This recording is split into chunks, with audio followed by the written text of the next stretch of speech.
Guys and girls, we need to talk about something.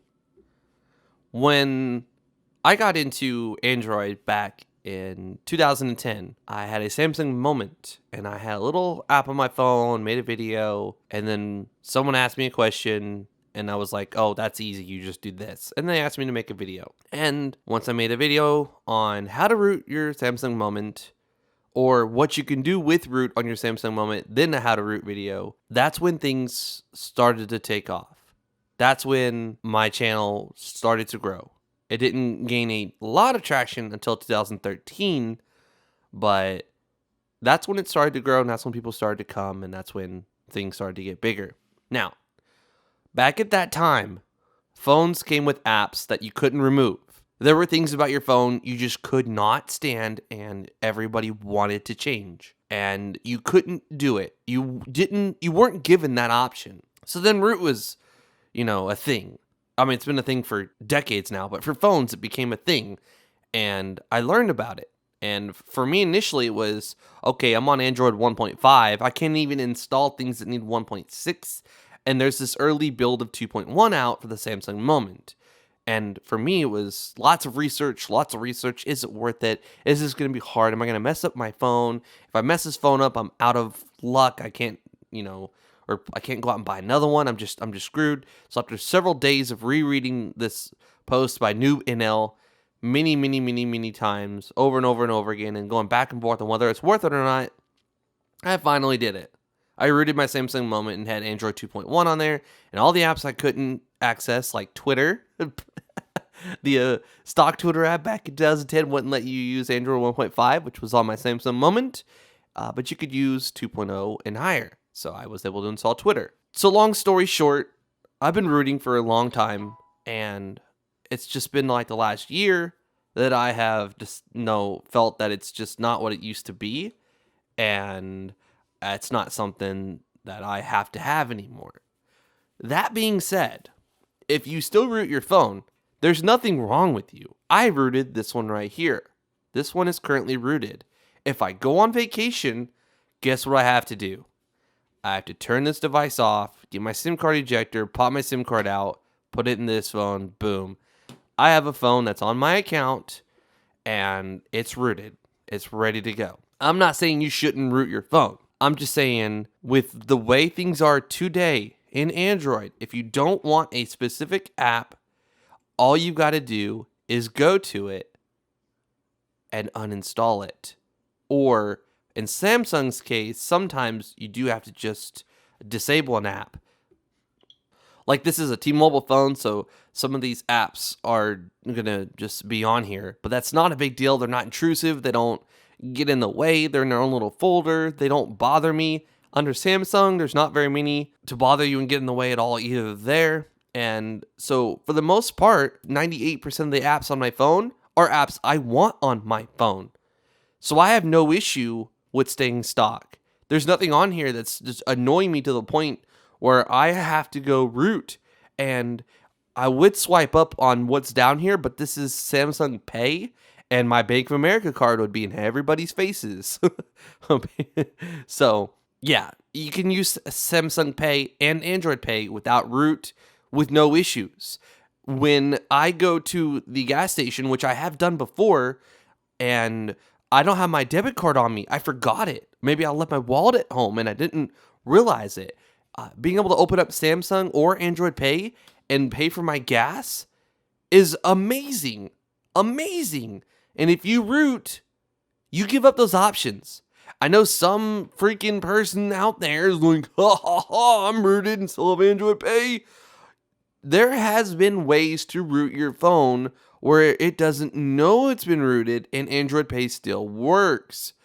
But every time Android Pay updates, you're going to have to be like, oh, I'm not accepting this update. Or hopefully it doesn't do a silent update. Hopefully it doesn't notice my phone's rooted. Then all of a sudden I can't use Android Pay and I'm locked out. I can't ever use it again. There's updates almost every month on my notification bar. Like this one right here, for example. System software download. And look at this. They're usually around 8 to 20 megabytes. And I want to go ahead and restart and install. I don't have custom recovery because I rooted this thing using CF root, Chainfire's little root method. I'm going to eventually put recovery on there because it's smart to have that. But I'm going to, you know what, this little update that I'm constantly getting nagged about. Okay, so that's not a big deal. It's just telling me that my phone's been unlocked. And if I try to install this update, it's going to, there we go, error, boom. See? Can't do it. Can't do it. So to the average person, they're going to go flash a Google Nexus image, flash their phone back to stock, accept that update, apply the update, let it reboot, then they're going to root again, and then they're going to start restoring stuff. I'm at the point where I'm getting older, and I like knowing that, okay, if I want to watch a video, Vimeo's on there, and it's logged into my account. If it's a Vimeo video or something, I want to know that I can open my bank app and not have to re-sign back into everything, and it's not logged into my account, etc. I like knowing that the apps I have on here are on here. And I may open up the Twitter app and go, oh, it's not logged into my account. Now I got to go, find my other phone, whichever one has because I have a 2-step thing. I got to put in this code and freaking, log in. Like, it's just a hassle. It's just a pain in the butt. And I'm at the point now where I just don't feel that it's worth it to take the phone I use each and every day and root it. Also, Google Play Music. Google Play Music is something that you can only have 10 devices registered to. And I have my laptop, my Chromebook, my 2 phones, and I've got other things on there that I can't even deauthorize because you're only allowed to deauthorize a certain amount of devices per year. You got to wait a really long time. So say you flash a ROM and then you want to log into Google Play Music, it's going to see that as a new device. And it's going to say, sorry, you can't add this one. You've got too many devices on your account and you can't go deauthorize another one. And I've been paying $8 a month for Google Play Music since the service launched. I love being able to just choose any new album that comes out or any new song and just listen to it and sync it. My phone is synced to my car and I can play the music on my car speakers. I don't think it's worth it to lose all that every time there's an update and I want to reroute my phone and do things. Now, some of you that are really tech savvy or can follow directions, there are ways to take a Google image and flash it just like the system partition or certain partitions without doing a reset all. But you gotta hope that it doesn't interfere with your user data. You gotta hope that your phone doesn't boot loop over and over and over again. You gotta hope that everything goes smoothly and that you don't get a crap ton of force closes. You gotta hope for a lot of different things. Now, if you're okay with that, by all means, do it to your heart's content. And again, this phone's rooted. If I need a rooted phone that bad, I've got 2 T-Mobile SIM cards that I could just pop in here. And boom, I have a rooted phone. Now, for me personally, this Wi-Fi tether router is amazing. It's amazing. With my data, I get like 15 gigs of tether per line. So I can tether on this phone. Oh, tether's up. Tether on this phone. Oh, tether's up. Hey, honey, let me see your phone. Because I have the T-Mobile promotion where it's 4 lines for $150.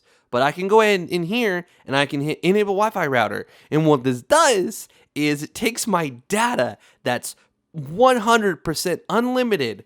I used over 50 gigs last month because I was on vacation. And we were gone for a week. I used over 50 gigs. And I've used over 70 before. This app is amazing. Amazing. Because it uses your data that's unlimited. And when you tether to your PlayStation 3, which is what I did, I didn't want to bring a PS4 and something happened to it. And then, well, crap, I don't have a PS4 anymore. So I brought a PS3 because it's something that, it's old and it's, you can still play some games that are fun to play. So I had this tethering to my PlayStation 3. And I had it, at the same time, I had it tethering to my daughter's Chromebook. I had it tethering to a tablet. Dude, There's so much you can tether and do if you have unlimited pure data. This app allows you to bypass the limit that is set on your account. I've used this app a few years ago, or a couple years ago when Comcast was out on my original Nexus 5 with T-Mobile, and I streamed 2 seasons of House of Cards and used a ridiculous amount of data because it streamed House of Cards to my Chromecast using this app, and then it was streaming at 1080p, and 2 seasons later, it used a crap ton of data. So, you are bypassing the set amount of tether you can use on your plan by doing this, so some people may not be okay with that. Just a heads up. If you're okay with it, if it doesn't, bother you, then this app's amazing. It's only $2, and it works beautifully on my Nexus 5X. Normally, I can use 15 gigs, less than 15 gigs every month of tether, and then I have unlimited data otherwise. But if I do need to use a little more than 15, this was my wife's phone. She put this purple skin on there. She's using the S7 at the moment, so I need to snatch that from her and do a review of the S7, which is a great phone, by the way. Samsung did a great job. The S7 is a worthy upgrade from any previous Samsung phone. Still, absolutely, I prefer the Note over the S7. So if you have a Note 5, the S7, don't mess with it. This battery life is so much better than the S7, but the S7 does have good battery life. Anyways, that's going to be about it for me today. Obviously, apps like Titanium Backup require root, and again, I don't flash my phones a lot. What I have on these 2 phones are what came on them day one. Day one. So all my apps, all my settings, everything I've ever changed or done is the same since the day that I got them. I pre-ordered both these phones. I got both these phones on day one. Never flashed them, reset them, or anything. I can use Android Pay. I can use Samsung Pay. I can do anything I want. I can apply updates, and it's going to be successful every time. And I'm not going to have to worry about it. I'm going to be on the latest patches. I'm going to be on the latest everything. There are ways to disable update notifications. If you have root and you dig deep down into the settings and you disable it from checking for updates. But then what you have now is what you're going to have until you finally go ahead and say, hey, I'll go ahead and flash that system image. If I do have any boot loops or errors or any force closes, I'll go ahead and just do the full command where it resets my phone. I'll apply that update. I'll reroute. I'll restore.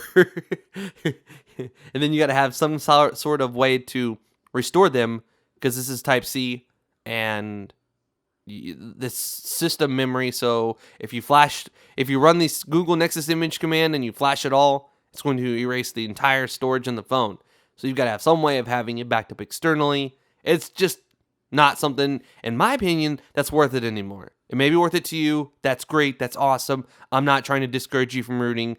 I'm not trying to encourage you not to root.